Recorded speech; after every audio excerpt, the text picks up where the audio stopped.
In today's recipe, we'll be making cinnamon chin chin. Welcome back again to my channel. The first thing I did was to pour in my 2 cups of flour into a bowl. I added a baking soda, my sugar, milk flavor, and of course my salt. These are the dry ingredients I'll be using. Then my cinnamon.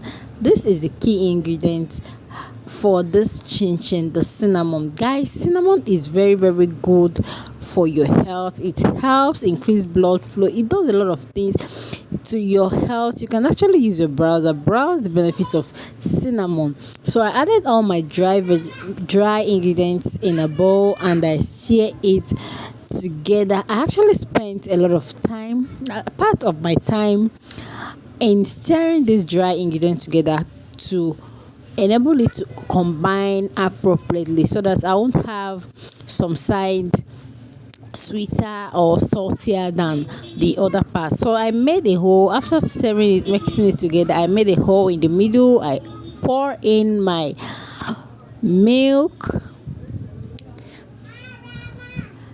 my egg. I actually used one medium-sized egg for this recipe.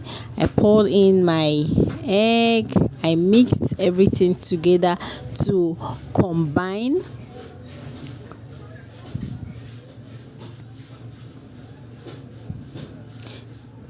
Then at this point it is actually already combined, but I haven't gotten the texture that I'll be needing for this chin chin. So I added my soft butter,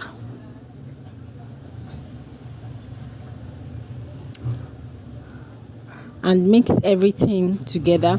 At this point it is already too strong for my spatula, so I had to wash my hand and use my hand to mix it to form a dough, just the way you are seeing here.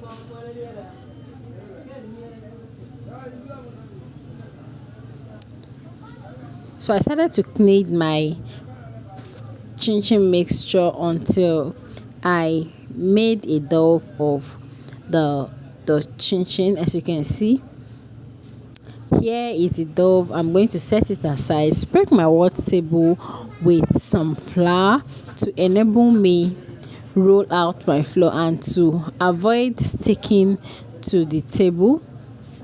You can decide to use butter, you can decide to use flour, but in this recipe I use flour. I cut in some dough, spread it out, sprinkled my flour on the dough, then cut it to my desired shape and size. You can decide to cut it smaller, you can decide to cut it bigger, but here I cut mine into my desired shape. Here guys, I'm done cutting it. I'm going to pour in my cooking oil into my frying pan. This is actually going to be a deep frying method of frying. When the oil is already hot, very hot, I started pouring in my chin chin, separated it while I was pouring in so that it won't stick together. Guys, I stirred it until it is golden brown, just the way you are seeing here. I scooped it out, and guys, my chin chin is ready.